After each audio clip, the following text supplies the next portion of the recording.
Mais um episódio Borracha na Pista e hoje com uma lenda viva aqui do automobilismo mundial. É uma honra para mim, já quero agradecer Christian Fittipaldi por essa honra, tá? De estar participando aqui do Borracha na Pista. Imagina, muito obrigado, obrigado por me receber, estou muito contente de poder estar aqui com vocês e eu espero que nesses próximos minutos que a gente estiver junto, próxima hora que a gente estiver junto, se a gente puder relembrar várias coisas, debater, enfim, trocar um papo bem agradável para todo mundo ficar super feliz daquilo que a gente está falando. Já estamos super felizes, né? O homem aqui, como eu disse, uma lenda viva. Ô Cris, eu queria que você começasse contando para nós, por favor, da sua infância, né? Da família Fittipaldi, eu acho que é o nome que abriu as portas aí do Brasil para o mundo, né? Questão do automobilismo, da Fórmula 1. Como foi a sua infância ali, crescer com seu tio, seu pai, né? Pilotos, e para a gente partir disso daí para depois irmos para sua história aí, sua trajetória fantástica, né? Bom, é óbvio que eu acho que eu poderia ficar horas e horas e horas debatendo ou detalhando exatamente como é que foi a minha infância, como que eu comecei, daí a transição do kart para os carros. Hã, mas eu acho que o que mais me chamou a atenção, como todo mundo sempre esteve envolvido com automobilismo, hã, meu pai no começo como piloto, depois como construtor, o Emerson, a carreira inteira dele como piloto, e depois a hora que ele assumiu a equipe de Fórmula 1, meu pai ficava mais aqui no Brasil para tentar atender as demandas comerciais, e o Emerson, espalhado pelo mundo, né, viajando Uhum. pelo mundo inteiro para fazer da melhor maneira possível a equipe performar nas pistas. Mas eu diria que acho que o resumo perfeito seria em casa, quando eu era moleque, a gente tomava café roda, almoçava Aham. aerofólio ou carro e jantava motor. Praticamente o dia inteiro era assunto, era só carro. Naquela época a gente estava morando lá na Europa, o meu pai e o meu tio moravam, enfim, todo mundo morava junto na mesma casa, né? A gente morou durante muitos anos numa casa lá na Suíça, era uma casa grande, e daí a Suíça era bem central para a gente poder ir para todas as corridas, todos os grandes prêmios. Então, é claro que o assunto era 24 horas por dia, só falando sobre isso, e você pode ter certeza que a minha tia e a minha mãe, elas desenvolveram um know-how, e uma expertise de automobilismo gigantesco justamente Imagino, por causa disso. sensacional, né? E como era chegar assim, Cris, você, né, já vamos dizer, um adolescente ali, e porque o Emerson, né, o seu pai, estavam no topo, né? Até eu fiz um podcast com o Alan Mosca, né? E ele falou assim que ele citou lá o Pelé, não sei quem, e eram vocês, né? Os Fittipaldi, o Emerson, o seu pai, o Wilsinho, né? E então já eram celebridades naquela época lá, né? Eu acho que o grande marco do automobilismo internacional, na minha opinião, é óbvio que a gente teve a época Chico Landi, enfim, ele abrindo realmente as portas lá na Fórmula 1 para todos os outros brasileiros, mas eu acho que a grande virada da chave foi quando o Emerson teve a primeira conquista dele em 1972, quando ele foi campeão do mundo pela primeira vez, e é claro que o meu avô, o pai dele, Sim. narrando aquela conquista em Monza foi Nossa. sensacional. Até as terminologias que ele usava naquela época, Sim. comparado com hoje em dia, é bem diferente. Eu nunca mais vou esquecer as palavras dele nos últimos 200 metros, e lá e saindo da parabólica ou saindo da última curva, vem o vencedor da competição, imagina. Aí chega a arrepiar. Então, mas ninguém nem usa mais, ninguém nem fala É, mais dessa maneira hoje em dia. E indo para o seu ponto, chega a arrepiar, eu acho que chega a arrepiar o fato de ter sido o pai exato. narrando O a filho. conquista do filho, num esporte onde praticamente aqui no Brasil não era conhecido, Uhum. e o acesso que a gente tinha a esse esporte era praticamente zero, né, comparado Sim. com hoje em dia. Hoje em dia, imagina, você assiste uma corrida de É, Fórmula 1 inteira pelo telefone, sim. pelo iPhone, não vamos nem falar de todas as outras maneiras que a gente consegue, interagir com o esporte também, hoje em dia. Então, era uma dinâmica bem diferente daquilo que é hoje em dia, e uma coisa também que me chama muita atenção é que o meu avô soube separar as 2 coisas. Ele sim. ele soube, como um profissional, narrar a conquista do filho, só que não deixar o emocional entrar no meio naquele momento. E dizem muitas pessoas que estavam junto com ele, é óbvio, eu tinha 1 ano de idade, então eu Hum. era muito pequeno, mas que estavam junto com eles, que na hora que o Emerson cruzou a linha de chegada, daí ele deve ter falado mais um pouquinho e depois ele não consigo mais falar. Imagino. Imagina, ele estava numa emoção gigantesca. Então, eu acho que sim, se você for analisar friamente, sem dúvida nenhuma que foi o Chico Landi que abriu a porta para todos os Sim, brasileiros, mas a grande virada ali, virada né. da chave, na minha opinião, foi na época que o Emerson conseguiu a primeira conquista dele, o primeiro campeonato do mundo, e daí é claro que tudo isso só foi ficando, exponencialmente muito maior por causa do Nelson e depois por causa do Ayrton. É fantástico. Eu imagino o Emerson e o seu pai depois ouvindo a narração do seu vô, né. Como que imagina a emoção, né. Ô Cris, e depois da sua ascensão ali, que você veio do kart, aí cumpriu a cartilha ali, né, GP2, na época era É, na época era a Fórmula 3000. Fórmula 3000, Fórmula Ford, né, E você não, chegou a por Fórmula Ford antes. Então, antes, a hora né? que eu saí do kart, eu passei pela Fórmula Ford, da Fórmula 3, desculpa, da Fórmula Ford, eu fui para a Fórmula 3, e daí da Fórmula 3 para 3000, e daí da 3000 para a Fórmula 1. Daí já foi. Então, praticamente a escadinha toda, inclusive tem uma história até muito interessante da Fórmula 3. Na época, a Flishave me patrocinava aqui no Brasil, e isso e daí para eu conseguir atingir as minhas metas, ou seja, para eventualmente um dia entrar na Fórmula 1, é óbvio que eu tinha que me profissionalizar também fora da América do Sul. Sim, E é claro que, eu tinha que correr lá na Europa, eu tinha que começar a correr lá na Europa. Então, na minha segunda temporada de Fórmula 3 aqui na América do Sul, que diga-se de passagem, correndo aqui no Brasil, me ensinou muito. Eu devo muito ao automobilismo, nacional e também a todas as rivalidades que eu tive na América do Sul quando eu sim. fiz a minha segunda temporada no automobilismo, que foi na Fórmula 3 aqui, mas uma história interessante é, faltava orçamento para a gente correr na Fórmula 3 inglesa. E é óbvio que para eu fazer a escadinha toda e eventualmente chegar na Fórmula 1 era muito importante, era fundamental eu passar pela Fórmula 3 inglesa. A Fleshave na época, eles tinham um retorno tão grande aqui no Brasil e tinha sido tão interessante para eles me patrocinarem desde a época lá da Fórmula Ford, então fizeram a Fórmula Ford, Fórmula 3, que a hora que chegou no terceiro ano deles, eles falaram: "Ok, a gente te paga aquilo que falta lá na Europa, Sim, só que você tem que, correr aqui no Brasil de novo". sim. Então, na minha segunda temporada de Fórmula 3, É, eu fazia 2 campeonatos. Eu corria lá na Europa e corria aqui na América do Sul também. E quando as provas coincidiam, daí, era um acordo de todos que eu tinha que dar prioridade para a Fórmula 3 inglesa. Então, naquela temporada, eu fiz a Fórmula 3 inglesa completa, e aqui no Brasil, eu acho que eu acabei perdendo, se eu não me engano, 2 ou 3 corridas naquele ano, porque eram datas que coincidiam. e são muitas histórias, né, Cris?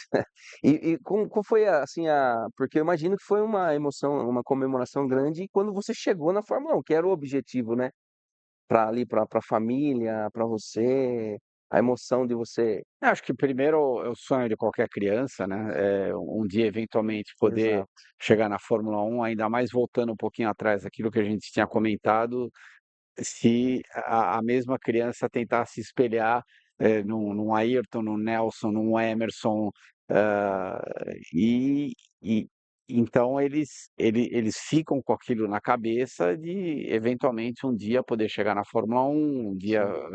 pilotar um carro de Fórmula 1 e daí tentar atingir conquistas, dentro da Fórmula 1, que sem dúvida nenhuma é fundamental para todo mundo, mas para que tudo isso aconteça, o mais importante de tudo é que você sempre tenha um respaldo muito grande por trás, não só comercial, mas também emocional, com pessoas te ajudando, te ensinando, e o fator sorte. Você sempre precisa estar no lugar certo, na hora certa. Eu diria que não é só para o automobilismo, eu Hum, acho que seria para praticamente qualquer ramo que a gente estiver falando, em nossas vidas, é sim. muito importante E a você questão do ter aquele sobrenome, fator assim, sorte. pesa ou ajuda muito ali nesse momento? Eu acho que o fator sobrenome sempre me abriu muitas portas, eu nunca vou negar isso, muito pelo contrário, eu sou muito grato a isso. Mas ao mesmo tempo, como você acabou de comentar, teve o fator sim, pesa. Eu lembro desde molequinho, quando eu ia participar de um evento de kart, quando eu comecei a minha carreira, quando o Christian ganhava a corrida, era praticamente normal, ele tinha que ganhar a corrida. Quando eu terminasse num ótimo segundo lugar, eu não tinha terminado no segundo lugar, eu tinha perdido a corrida. Então isso pesou bastante, principalmente no começo da minha carreira, que eu comecei com 11 anos, sei lá, quando acontecia tudo isso, eu estava com 11, 12, 13, Sim. 14 anos. Imagina para uma criança dessa idade tentar absorver tudo isso de uma maneira positiva. Agora, eu também vou ser sincero, eu tive várias oportunidades e sou muito grato a tudo aquilo que meu pai fez, o meu tio, o meu Sim. avô, porque sem dúvida nenhuma também me abriu várias portas e é claro que na abertura dessas portas eu tentei capitalizar ao máximo em cima disso. Então, na pergunta foi mais por isso mesmo, né, porque se você ganha, para quem tá vendo, fez mais que obrigação, né, pela história. Mas é mais para saber, né, o peso disso. E depois da Fórmula 1, aí você foi para NASCAR já direto ou não? Não, daí para Fórmula 1 eu fui para Indy, Para daí Indy, eu né? corri, nem lembro, 8 anos, eu acho que 8 anos direto de Fórmula Indy. Daí, eu fui para a NASCAR, eu tentei um ingresso na NASCAR que eu acho que de todas as categorias que eu que eu participei, definitivamente foi onde eu encontrei os maiores desafios, até boa parte deles, até por eu acho que eu diria que problemas não problemas, desafios culturais, né, a NASCAR ela é extremamente competitiva, ela é muito grande, ela é uma categoria sensacional, mas ela é muito bairrista, ou seja, Ah, ela muito é os muito americanos ali. exatamente, os americanos que moram numa certa região, ela é muito fechada, apesar deles estarem tentando internacionalizar a categoria, o máximo que der, para você participar num nível muito alto lá na NASCAR, você praticamente precisa ser um deles. Entendi. E eu, sinceramente, o que eu enxergava na minha participação lá na NASCAR é que eu não era um deles. Eu fui mais ou menos que adotado para poder participar dos eventos de Sim. NASCAR. E se você perguntar para mim qual que foi a maior dificuldade que você teve, eu diria que foi essa. Agora, se eu tivesse começado a minha carreira lá na NASCAR do mesmo jeito que todos os pilotos americanos fazem, participando das categorias menores e eventualmente chegando na categoria maior, passando pelas categorias de acesso para Aham. chegar na categoria principal, de repente a história teria sido completamente E diferente. você já chegou com um nome grande lá, para você ver, da Fórmula 1, né, então isso aí também, acaba É, eu gerando ciúmes ou não? não, eu acho que não é só isso, acho que também por exemplo, se você pegar os carros de fórmula, para um carro de Fórmula 1, um carro de Indy, são todos carros bem parecidos. Certo. É claro que, um carro mais forte que o outro, um carro mais rápido, mais pesado, com características diferentes, mas fundamentalmente a gente está falando de praticamente, o mesmo tipo de competição, o mesmo tipo de carro. Agora, você monta num carro de NASCAR, é um bicho completamente diferente, Diferente. pelo peso, pelas suas limitações, eu diria que aerodinâmica, de pneu, de motor, o tipo de pista que você corre. NASCAR, por exemplo, 95% da temporada é só em circuito oval, Sim. o resto hoje em dia, acho que são 3, 4 corridas no máximo em circuito misto, mas a gente está falando de 36 eventos por Hum. ano, E 38 o eventos desgaste por ano. físico, Cris? É muito quente dentro de um carro de NASCAR. Se você perguntar para mim, o maior desgaste físico, eu acho que era num carro de Indy. De Indy. De tudo que eu fiz até hoje, pelo G lateral em alguns ovais que a gente corria, e também, eu diria que pelo peso do carro. Era um carro Hum. um pouquinho mais pesado do que um carro de Fórmula 1, mas que performava bem parecido com um carro de Fórmula 1. Então, o desgaste físico era bem mais alto, as corridas são geralmente mais longas. Hum. Na Fórmula 1, a corrida é, sei, uma hora e meia, 1h40 no máximo, mas em média 1h30 para até um pouquinho menos. Você pega um grande prêmio que nem Monza, por exemplo. Acabamos de ter o grande prêmio de Monza, Sim. que acho que foi a corrida mais rápida da história da Fórmula 1. Foi 1h15, uma hora e É, por doze aí. mais ou menos. Então, é um tipo de competição comparado com a Indy, que é bem mais curta. Hum. Então, respondendo diretamente a sua pergunta, de tudo que eu corri hoje em dia, o que fisicamente é o mais difícil, sem dúvida nenhuma, a Indy, e daí problema de calor dentro do carro, eu diria que é NASCAR, e daí A as Indy. provas de esporte protótipo, às vezes eles te largam dentro do carro 3 horas, 2h40, chegando até 3h15, mais ou menos dentro do carro. Daí Desgastante, né? não, esquenta bastante lá dentro. Viu? E só para a gente passar ali pelas categorias. Um autódromo que você correu de Fórmula 1, que para você, ou pela dificuldade, ou porque foi uma corrida diferenciada, e uma corrida que marcou para você, assim, na Fórmula 1. Ah, eu sempre fui fã incondicional de Mônaco. É claro que Mônaco tem as suas limitações, inclusive lá no nosso podcast a gente discute muito sobre isso. Você ultrapassar em Mônaco é praticamente impossível, mas, na minha opinião, parte do problema hoje em dia é porque os carros são extremamente grandes para correr em Mônaco. Se você Sim, for ver um carro de uma Fórmula 1 moderna hoje em dia, é praticamente 300 quilos mais pesado do que o carro que eu corri, e eu diria que 35, 40% maior do que o carro que eu corri. Então, no momento que você joga uma condição dessa em Mônaco, sim, a dinâmica lá da prova, você pode ter certeza que vai ser bem diferente de como era no começo da década de 90. Tendo dito isso, mesmo na década de 90, 80, 70, não era dos circuitos mais fácil para sim. ultrapassar. Porém, na minha opinião, um dos mais desafiadores, principalmente na classificação. Se você mudar a sua pergunta e perguntar para mim quais foram as 2 classificações mais intensas que você já fez na tua vida, disparado é Mônaco e Nazaré, que é Sim, um ovalzinho de 1 milha lá nos Estados Unidos, só que com 3 curvas completamente diferentes. sim. Tudo isso acontece em 20 segundos que você está andando por lá. Então, é o tempo que você leva para percorrer uma volta. São apenas 20 segundos, só que com 3 condições de curva completamente diferentes.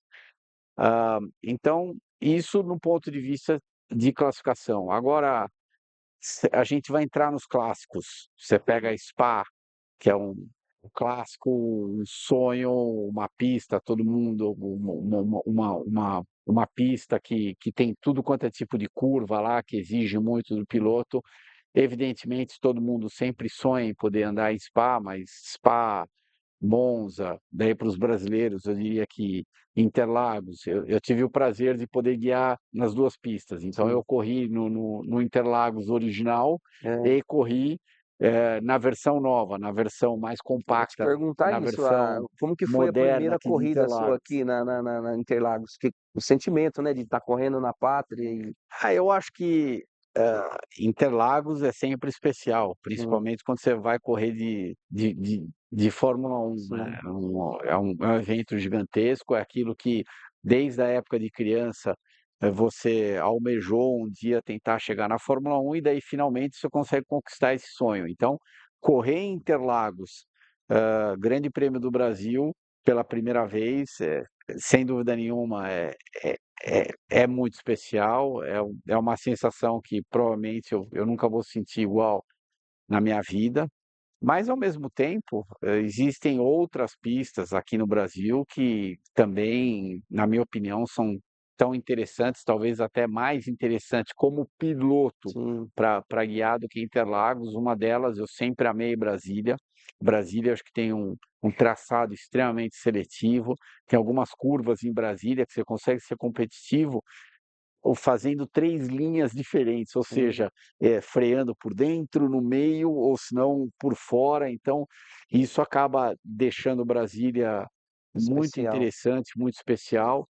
Outra pista que eu sempre adorei aqui no Brasil foi o Rio de Janeiro, mas na versão original que a Fórmula 1 foi correr lá, eu acho que Sim. na estreia em é Jacarepaguá, né? isso, 77 ou É, 77 ou 76, eu não lembro.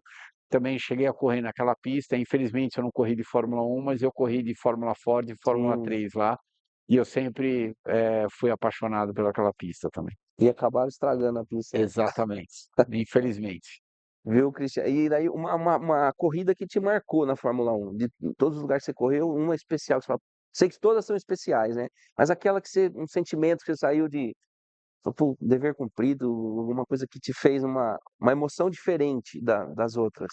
O primeiro ponto em Suzuka, sem dúvida nenhuma, porque é aquele sonho de poder chegar na Fórmula 1, daí o sonho de marcar o primeiro ponto. Então, o primeiro ponto em Suzuka, que foi acho, na minha 10ª largada de Fórmula 1, eu tinha tido uma temporada bem difícil, porque na metade do ano eu tive um acidente na França, quebrei a terceira e a quarta vértebra, então eu acabei ficando de fora durante acho que foram uns 45 dias, mais ou menos. Daí, quando eu voltei para o carro, eu, na minha opinião, acelerei agora, olhando para trás, né, que você está Sim, mais velho, com mais experiência, mas eu tentei acelerar o processo para a volta do carro e, sinceramente, o meu pescoço, o meu corpo não estava pronto ainda para receber toda aquela performance de um carro de Fórmula 1 e, sinceramente, as minhas primeiras 2 corridas, quando eu voltei para um carro de Fórmula 1, estava bem abaixo daquilo que eu deveria espera. performar. E não foi um problema da equipe, foi um problema Sim, comigo. Tanto que eu fiquei 2 corridas sem conseguir me classificar. sim, E daí eu lembro direitinho, o Giancarlo Minardi, que era dono lá da equipe, ah, ele chegou para mim logo no domingo de manhã antes da corrida de Monza, que eu estava fora da corrida de Monza, e me falou: "Ó, infelizmente, do jeito que está, a gente vai ter uma dificuldade de poder renovar o teu contrato lá no ano seguinte". Daí eu expliquei para ele tudo que estava acontecendo comigo, que, enfim, sim, eu precisava de mais tempo, tudo. Ele falou: "Ó, mas a Fórmula 1, ela é o que ela é, ela não é uma instituição de caridade, ela não está te dando tempo. Ou você está preparado ou você não está preparado". E eu concordo 100% com ele, afinal de contas ele tinha, patrocinadores, ele tinha montadoras, ele enfim, tinham pessoas sim, por trás, companhias por trás que ele também devia satisfação, e é claro que ele está tentando atingir a melhor performance possível dentro das nossas limitações.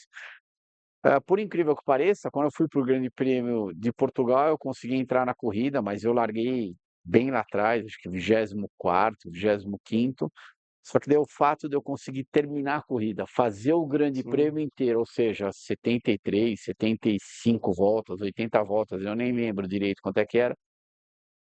Isso, com um teste que teve logo depois, que a gente já estava testando o pneu para o ano seguinte, então a gente ficou em Estoril para andar terça e quarta. A combinação de tudo, quando eu saí do teste na quarta-feira, eu tinha sido muito competitivo no teste na quarta-feira, sim.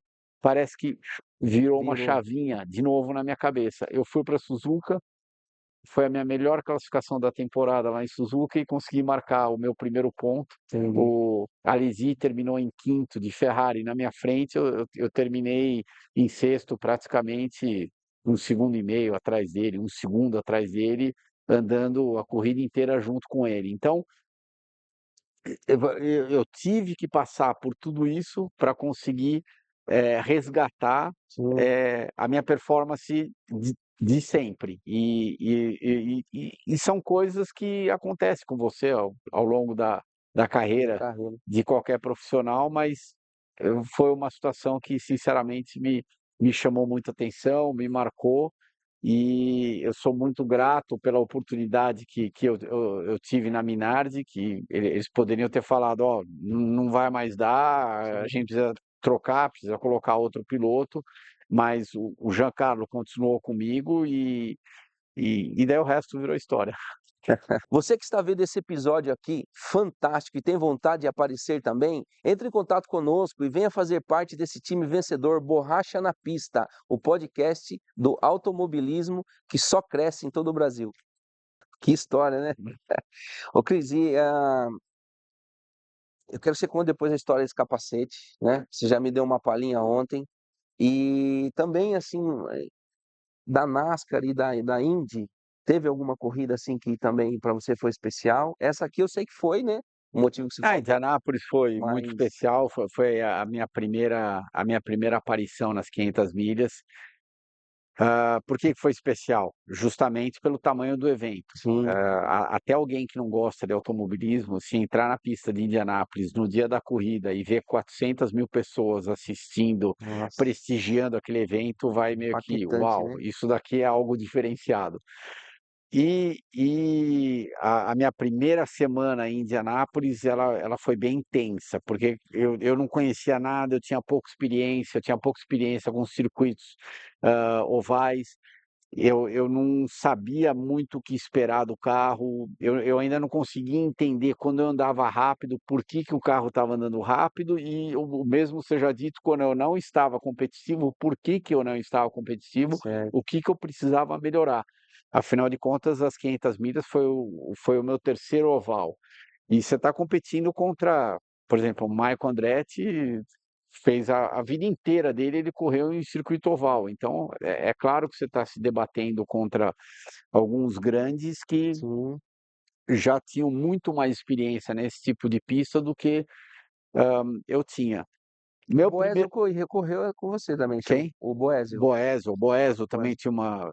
tinha uma experiência gigantesca, outro que sempre foi muito bem em Indianápolis, e se a gente for olhar o histórico dele, de repente Indianápolis deve uma vitória para ele, que É, por um motivo ou outro acabou não acontecendo. Ele teve em algumas situações eh, falta de sorte, não vamos usar a sim. palavra azar, mas eu acho que falta de sorte naquele momento chave, mas Eu sem fiz dúvida nenhuma um piloto que sempre foi muito competitivo naquela inclusive pista. ele entrou pro hall da fama, né, dos pilotos, né, Exatamente. por E, essa e, e ele com certeza merecia estar lá no é, troféu. bacana. Mas daí o que aconteceu naquela corrida que Porque foi. aqui, só para o pessoal entender, ele ainda tá com as marcas, né, que você falou do. Não, não, esse é o capacete que eu Esse usei. é o É, capacete, é, né, que você tem a. Do jeito que você tirou do do jeito que eu carro, terminei, tá aí. ele tá aqui, É. né? Sensacional. Então conta pra nós a história dele. Daí eu classifiquei no primeiro final de semana, só que a gente não estava muito satisfeito, porque eu tinha classificado acho que em 25º ou sexto dos 33 carros que largam.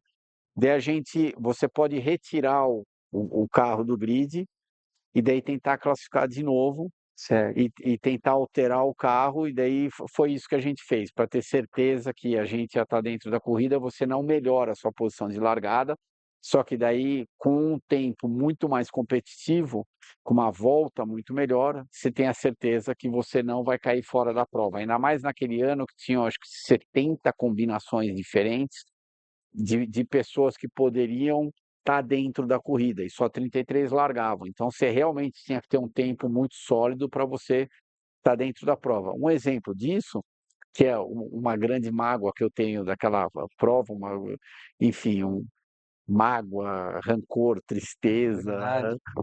é É, que os 2 carros da Penske não conseguiram classificar, e a coisa que eu mais adoraria é ter ter feito corrido umas com 500 milhas em Indianápolis com o Emerson. sim, Além do fato dele ser meu tio, todas as conquistas que ele teve, sim. tudo que Seria ele histórico, né. conseguiu lá naquele circuito. Então, adoraria poder ter participado da corrida com ele, só que por incrível que pareça, justamente por isso que eu acabei de comentar das 70 combinações, que só 33 largam na prova, eles acredite se quiser, a equipe Penske acabou ficando fora Nossa. da competição. E agora você vem falar para mim que o Emerson faltou talento no Emerson, faltou talento no Al Unser Júnior, pelo amor de Deus, isso de jeito nenhum, É são 2 verdade, gigantes gigantes. do esporte e infelizmente é do jeito que o automobilismo a Penske não conseguiu encontrar um acerto perfeito Sim, lá no carro e os 2 acabaram ficando fora da corrida nossa, para choque de todo mundo, praticamente choque do mundo. Eu lembro imagino. logo depois da classificação, a gente passou na frente da garagem da Penske, todas as portas fechadas. Eu imagino que Nossa, estava todo mundo conversando com o capitão Roger Penske e ele tentando, ao mesmo tempo, explicar o que aconteceu, se é que tinha uma explicação, né? Mas também motivar todo mundo, né? sim, Falar: foi "Escuta, a prova mais importante do ano, a gente ficou de fora da prova mais importante do ano, isso faz parte do automobilismo, faz parte da vida, vamos virar a página, seguir em frente, porque tem muito campeonato pela sim. frente e vamos tentar vencer esse campeonato de qualquer jeito". Então essa foi a da Indy que te marcou. E no final eu estava com um carro muito bom, muito competitivo. Como eu tinha comentado, eu não pude melhorar a minha posição de largada, mas eu larguei acho que em 25º, sexto, eu nem lembro direito, e cheguei em segundo. Desde o começo da corrida eu só fui andando para frente, o Jacques Villeneuve ganhou a corrida, eu cheguei atrás dele e o Bob Rahal, que inclusive também já tinha vencido o Indianápolis, chegou encostado em mim em terceiro. E da NASCAR tem alguma que Ah, te marcou, assim, de uma forma não, diferente? sinceramente que me Não? marcou não, eu acho que só para dirigir como evento, O tudo, evento, né, grandioso, Bristol é algo fora do comum, é um ovalzinho só de de estar lá já foi marcante. só de estar lá, exatamente, ovalzinho de meia milha, onde uma volta inteira em Bristol leva 15 segundos e tem praticamente, 90, 100 mil pessoas assistindo, ou seja, eh parece que você voltou para a era dos romanos e tem um Caramba, monte de gladiador dentro da arena lá, imagina a de emoção, né. tentando se defrontar. Ô Cris, queria que você falasse um pouquinho para nós de do Pelas Pistas, né, que é o podcast de vocês que está em alta. Eu, inclusive, sou fã, tô sempre lá assistindo, sempre dando muita risada, né. Você e o Nelsinho, aquelas brincadeiras que vocês fazem lá, o Thiago. Queria que você falasse um pouquinho do Pelas Pistas, né, e depois para a gente partir pra Escuderia Bandeiras aí, né, que É, hoje você está de team principal. acho que começando pelas pistas, na verdade foi uma ideia minha e do Nelsinho e minha, sinceramente eu nem lembro por quem que começou, mas um passou a mão no telefone e ligou para o outro e falou: "E aí, eu estou pensando em algumas coisas que a gente eventualmente ou que eu possa fazer, que você acha de fazer um podcast junto?". E de novo, eu não lembro se fui eu que liguei para ele ou Que se não foi ele que falou ligou para mim. E daí o outro respondeu assim: "Nossa, vai ser bater em morto. Você abre o teu laptop na tua casa e eu abro na minha e vai ser tudo bem". E rapidinho a gente percebeu que se a gente tivesse feito só os isso, 2, a gente teria tomado uma invertida gigantesca, porque para você fazer algo bem feito, né. principalmente de um nível de todos os podcasts E do nível que profissionais, esperam de vocês, né, e porque, talvez até né, a gente possa o falar isso, sim, daquilo que esperam sim, da com gente, certeza.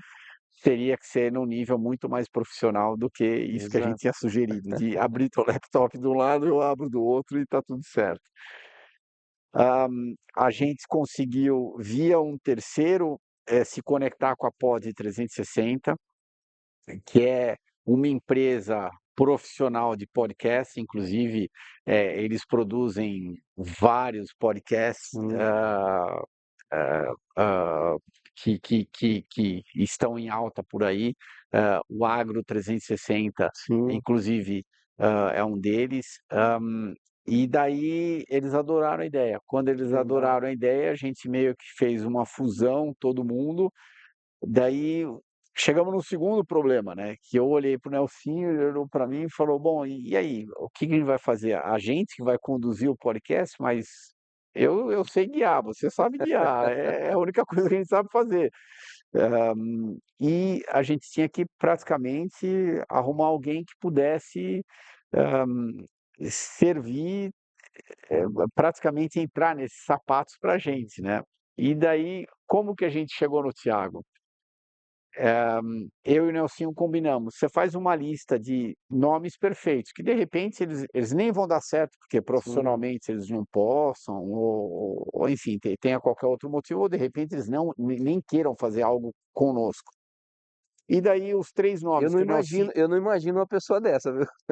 Que Não, não quer, mas a porque, gente não pô, sabe, né? a Quem gente que não quer precisa, a fazer gente parte do. precisa meio que arcar Sim, com não, a realidade, entendi o entendeu? pensamento de vocês, né? Mas Exatamente. é, Daí o Nelsinho escreveu 3 nomes num pedaço de papel e eu escrevi 3 nomes num pedaço de papel que, num mundo perfeito, quem seria a melhor pessoa que a gente acha para sim, conduzir esse programa para nós. E, coincidentemente, o primeiro nome, tanto no papel dele quanto no meu, é era o óbvio que Thiago. sem ele olhar para o meu e eu olhar para o dele, era o nome do Thiago. Poxa, que legal. Daí Confirmou. chegamos no Thiago e Ele não daí disse não. Li não, levamos o Thiago para casa do Nelsinho, É, uma noite falamos: "E aí, estamos pensando em fazer isso, você ele já topa?" era amigo de vocês, já era. Não, o Thiago já comentava as corridas de Indy lá na ESPN comigo. Ah, tá. Desculpa, narrava. Narrava Então com eu você. comento e o Thiago narra as corridas de Indy. Entendi.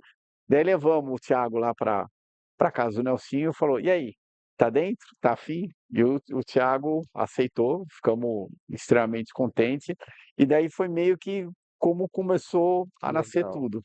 E hoje em dia, depois de quê? 3 anos praticamente, no YouTube, eu acho que a gente está hoje em dia com quase 120 mil É, não, tá, seguidores, tá enfim, grande. mais todas as outras plataformas de áudio. Eu nem acho, você quer saber, eu acho que a nossa intenção não é nem de ficar gigantesco, de ter milhões e milhões de pessoas, mas é falar, da melhor maneira que ou não sei se eu posso usar a palavra autoridade, pela Sim, nossa experiência, pela experiência minha, a experiência do Nelsinho, mas, tentar transmitir para quem está assistindo o podcast aquilo que a gente vivenciou, aquilo que, por mais que a pessoa tenha assistido uma vida de sim, competições, é diferente você assistir a corrida na televisão e é. aquilo que você está sentindo dentro do carro.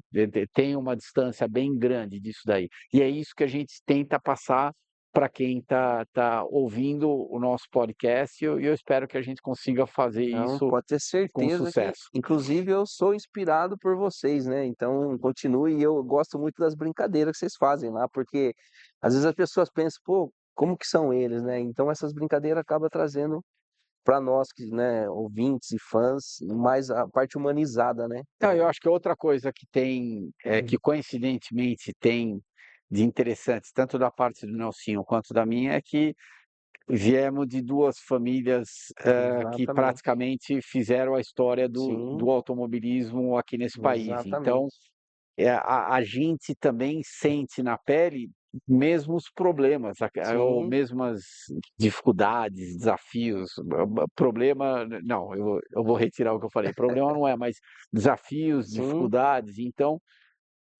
às vezes, quando eu olho para o Nelsinho e ele olha para mim, a gente está falando a mesma língua só com um olhar. sim, E daí, por quê? Porque por tudo que o Nelson conquistou, por tudo que a minha família conquistou, entre sim, Emerson, meu pai, e então a gente consegue enxergar o automobilismo de é, uma maneira um pouco diferente do que total. muito poucas pessoas conseguem, porque não tiveram uma geração antes da geração deles. Você pega, por exemplo, o Massa, o Rubinho, Sim, agora entrando daí na geração Bortoleto, sem dúvida nenhuma, grandes pilotos, mas não tiveram o pai, o tio, Não tiveram as participando, histórias, né, que as nem você histórias, falou. não tiveram, em alguns aspectos, a abertura de portas, Sim, que ajudou muito, mas em outro aspecto, a cobrança. Por exemplo, o Rubinho entrou na Fórmula 1, ou começou a correr nas categorias menores, você pode ter certeza que ele não tinha as mesmas dificuldades que sim, eu tinha. Ou seja, quando ele não ganhou uma corrida, quando ele não foi bem numa não corrida, foi tão ok, tá tudo cobrado, né. bem, você aprendeu, vira a página, a gente sempre tem a próxima corrida. Por outro lado, eu também quero ser bem justo. Eu acho que o meu nome também, como eu já comentei algumas Sim, vezes, abriu muitas portas. O nome dele no começo da carreira, quando falava-se de Rubinho, mas quem é o é, Rubinho? Tá entrando no o próprio Senna, automobilismo? né. Exatamente. Então, nesse aspecto, ele sem dúvida nenhuma teve Sim, mais dificuldade do que eu tive. Mas então é difícil a gente dizer, ok, se eu for colocar na balança, o que está mais favorável, o lado dele ou o meu lado? é, Eu acho que são vidas diferentes. Eu vivi uma vida e ele viveu outra vida. Dentro da minha vida, eu tentei extrair o melhor possível, eh, daquilo que foi dado para mim. Dentro da sim, vida dele, você pode ter certeza que ele tentou extrair o máximo das oportunidades que foram dadas para ele. sim. Eu vi até um podcast que o seu tio estava lá, o Emerson, estava com o filho dele, Emo, O né. Eminho, é. É, e ele contando, né, vocês perguntaram para ele, não sei se foi o Thiago, perguntou para ele sobre as histórias, né, como que foi ele viver, e ele falou assim que o pai dele, o Emerson, contava as histórias que ele para ele dormir, era histórias de automobilismo, né, então ele sabia muita coisa, né, antiga, lá da década, né, seu tio corria, então é mais ou menos isso, né, você vivenciar desde criança, as histórias para dormir é sobre automobilismo. Então bacana demais. E vi que ele se emocionou muito também, né, chorou quando ele falava do seu pai, né, das É. corridas, Não, eu acho que tiveram momentos ao longo da carreira onde imagino. os 2 eram praticamente um. Eles eram muito, né, Não, muito, e o fato deles abrirem, muitas portas aqui no sim, Brasil, principalmente no final dos anos 60, começo dos anos 70, daí com a primeira conquista do título de 72 do Emerson, de sim, repente o esporte aqui de uma maneira geral, a Fórmula 1 acabou tomando uma dimensão completamente diferente nesse país. Então, eles participaram de tudo isso e é óbvio que tem um legado sim, gigantesco e são não só participaram, são responsáveis praticamente por tudo isso, tem um legado gigantesco é, e, nossa, eu eu penso muito naquilo que meu pai fez de construir um carro de Fórmula 1 aqui no Brasil, na frente de praticamente o portão 7. nossa, O carro saía da oficina. Nossa, olha só a realidade de um carro de Fórmula 1 naquela época.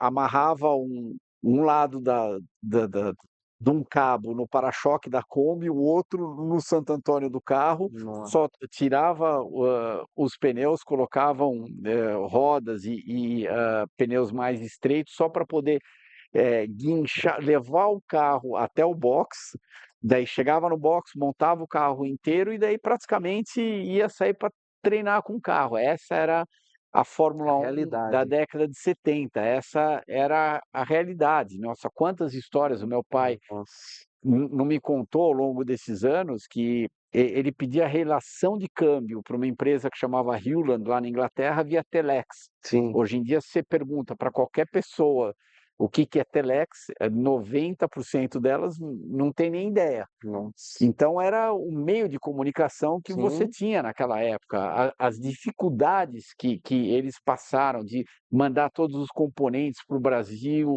e daí os componentes chegavam, daí de repente sempre tinha um que não era exatamente aquilo que eles estavam esperando, então sim, você tinha que não modificar dá, o componente, só que na hora de modificar o componente tinha que tomar cuidado com peso, estrutura, enfim, tinha uma série de outras combinações que acabava acontecendo, só que fazia parte da realidade que ele estava sim. vivendo, era o sonho E dele, era uma paixão era dele, uma senão tinha paixão, era desistido, né. construir um carro Sim, 100% brasileiro de Fórmula 1. E aí eu acho que ele acho não, teve êxito, né, teve êxito, com certeza. sem dúvida nenhuma. De repente, foi do jeito que ele sonhou? Talvez não foi 100% do jeito que ele sonhou. Agora, se você perguntar para mim: "Foi um fracasso?" Não, Não, eu acho que jamais, de maneira alguma foi um fracasso, jamais. e eu tenho certeza que hoje ele está lá em cima e ele tá muito orgulhoso Não, daquilo que ele com fez. certeza. E do filho também. Ô Cris, então pra gente já estamos indo para o final aí, queria que você falasse para nós da escuderia, que inclusive tem brinde aqui depois, ó. Nós vamos sortear uns bonés lá, tudo autografado. Falar como foi chegar aí do convite, né, de estar aqui no Bandeiras, com o Átila, o João. Acho que tudo partiu de um jantar em outubro, novembro, eu nem lembro. O WhatsApp me mandou um texto. Ele falou: "Eu tenho 2 perguntas para você", né.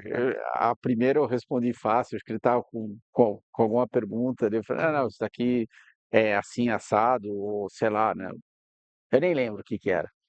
E daí a segunda é: "Ah, eu queria jantar com você, eu tô com umas ideias", aí eu falei: "Tá bom, vamos jantar a hora que você quiser", daí a gente marcou de se encontrar num restaurante lá em Itu, e daí, pelo menos a minha parte dentro lá da escuderia foi como tudo começou. Eu acho que o Átila só tem que estar extremamente orgulhoso de tudo que ele fez até agora, porque parar para pensar que em 6 corridas, a gente já 6 finais de semana ou 11 corridas até agora, a gente ganhou 2, terminou outra no pódio, temos mais uma volta rápida para uma equipe nova, com 4 carros.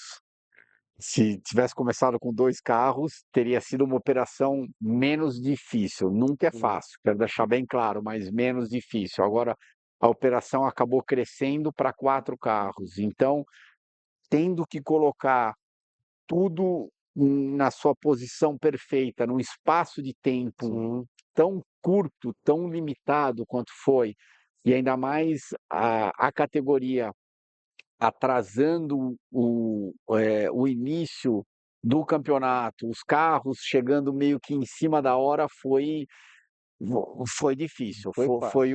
muito desafiador, você aprendendo a sinergia de poder trabalhar com todo mundo. Eu acho que Uhum, isso é o mais importante, é você tentar extrair de todo elemento que está dentro da equipe, todo mundo, seja do Átila, do Christian, do Nelsinho, dos engenheiros, dos mecânicos, enfim, o time, Troy, né, que importância do time, né. é a importância do time que está nessa empreitada com o Átila desde o primeiro dia, você tem que tentar extrair o máximo de todo mundo. E você extraindo o máximo de todo mundo, é assim que você consegue juntar um grupo extremamente forte, é assim que você consegue conquistar.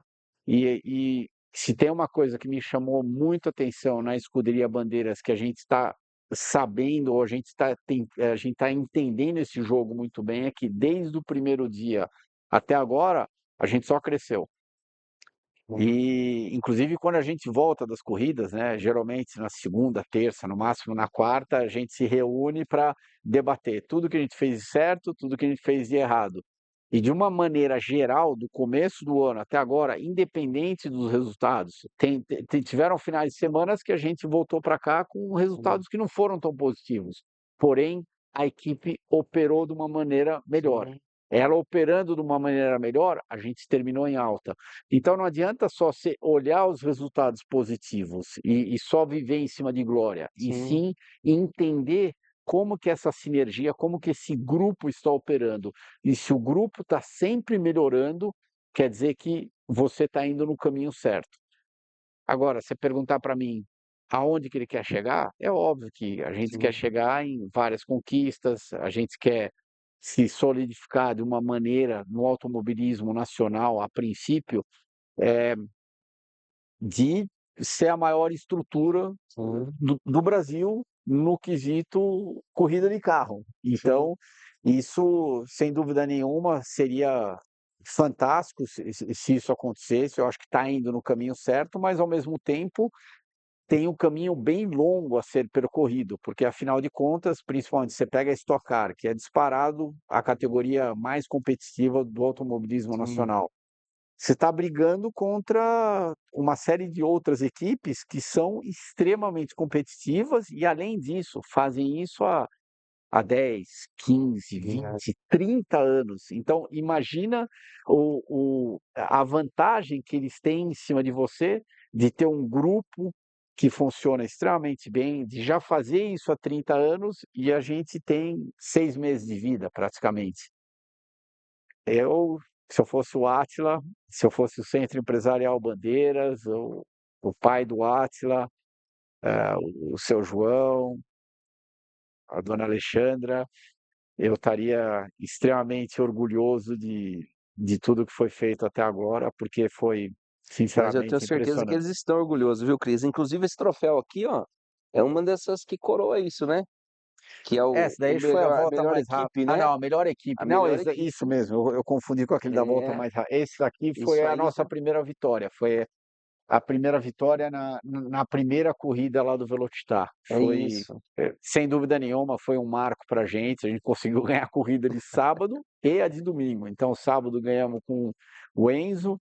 Domingo a gente estava liderando com o Átila, o carro Sim, dele acabou quebrando, e o Nelsinho estava em segundo. O Nelsinho acabou ganhando a corrida. Então, sinceramente, se você foi fantástico. perguntar para mim um final de semana perfeito, esse daí da Stock Car, desculpa, esse da Escuderia Bandeiras lá no Velocitar, apesar de eu não estar competindo, eu estar do lado de fora, para mim, Foi sem dúvida nenhuma, está entre os 3 finais de semana mais marcantes verdade. da minha carreira. Puxa, que forte isso, hein?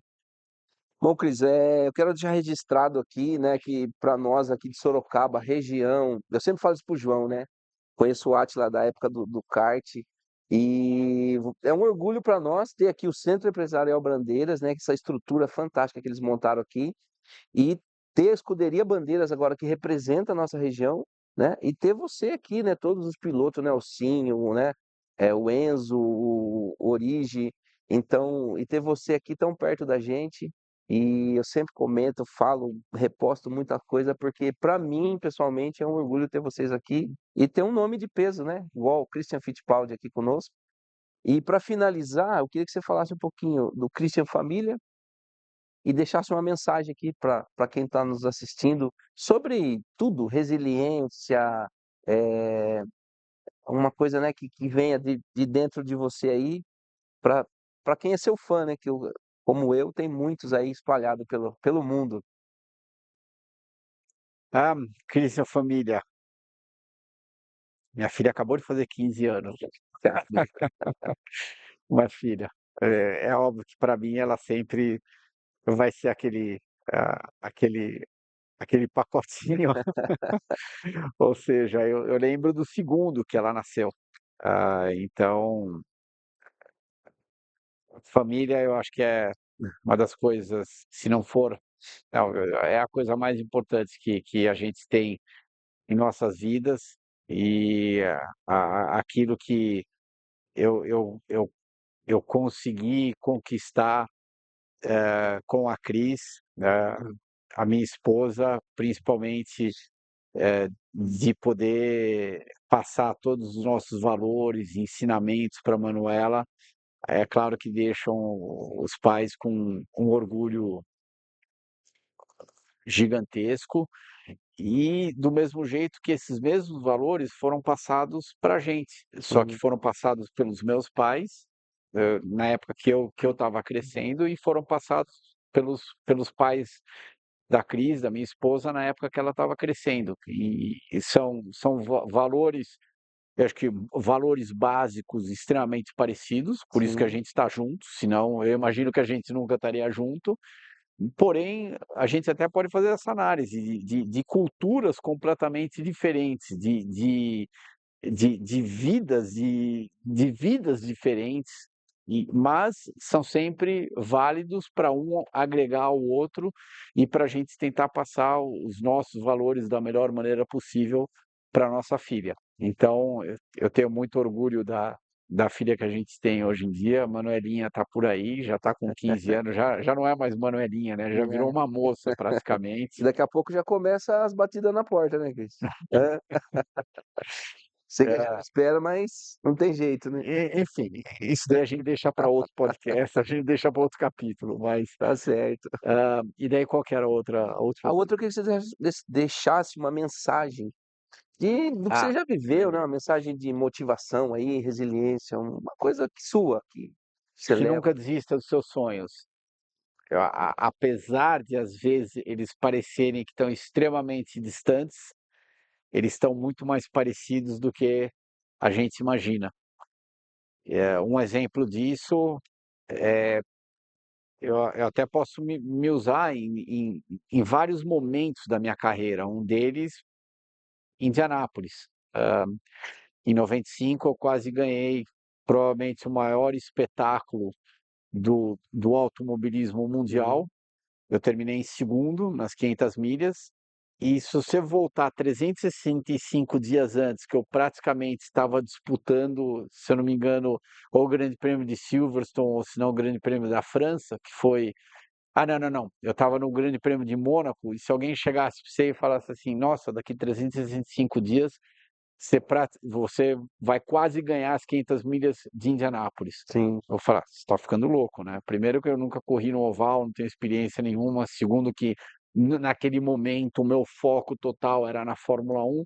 Então, como a vida muda, e a sim, vida muda muito mais rápido do que a gente imagina. Quando a gente tem essas mudanças, a gente tem que estar sempre preparado a tentar capitalizar essas mudanças da melhor maneira possível. E se você estiver preparado e aceitar as mudanças, você pode ter certeza que você vai ter muito sucesso. E é claro, se você, tudo que você for fazer, fazer de uma maneira séria, fazer de uma maneira correta e tentar se dedicar ao máximo, que o segundo exemplo que eu posso usar, que são até coisas que eu aprendo praticamente todo dia, que eu venho aqui sim, não só na Escuderia Bandeiras, mas no centro empresarial, é tudo isso que você comentou. Eu acho que do mesmo jeito que quando a gente começou a ter esse bate-papo e eu usei aquele exemplo, mesmo alguém que não gosta de automobilismo vai para as sim. 500 milhas de Indianápolis e vai ficar impressionado com o evento, mesmo alguém que parar para pensar e falar: "O que que eu vou fazer no Centro Empresarial Poxa, Bandeiras?". Ok, de repente ele não tem business nenhum sim, para fazer aqui, não tem interesse nenhum para vir aqui, mas trazer uma pessoa no Centro Empresarial Bandeiras e uma pessoa que não fique impressionada com impressionada. isso daqui, Exatamente. essa pessoa eu acho que tem que se reavaliar de É novo. um complexo aqui. Isso aqui virou uma cidade, e é o que eu falei, é referência. Eu não canso de dizer para todas as pessoas que, né, é um orgulho para nós ter um centro empresarial como esse na nossa região, né? É Exatamente, uma referência. exatamente. Então, resumindo, eu quero falar na câmera do meio ali, ô Renan, sobre o Cris, né, falou sobre sonho. E eu tenho uma frase que eu gosto muito que diz assim que nenhum sonho é grande demais e nenhum sonhador é pequeno demais. Então, acho que resumindo é isso, né, Cris? Com certeza. Cris, gratidão. Valeu, Borracha. Sem falar, olha, sem palavras, estou muito feliz. É um sonho realizado para mim, tá bom? Até mais. Ah, desculpa, Ah, esqueci aqui, ó. Além dos bonés também, tem 2 carrinhos, um autografado pelo Átila, os 2, né, um pelo Átila, e esse aqui é o do doença. Enzo, Isso. que também está autografado pelo Cris e pelo Átila. Ah, Infelizmente o Enzo não está aqui com a gente isso, hoje, então vai ficar faltando esse autógrafo, porém eu convido aí, quem quiser assistir uma corrida de Stock Car e daí, evidentemente, pegar o autógrafo do Enzo, que, já tem mais esse convite aí. que a gente possa atendê-lo para ir no evento de Stock Car e aqui, como você tinha comentado, a Pantera Negra, É isso aí, o carro do Atila com a assinatura do Atila aqui em cima. tá bom? Pessoal, é isso. Borracha na pista, Christian Fittipaldi, uma lenda viva do automobilismo mundial. Abraço.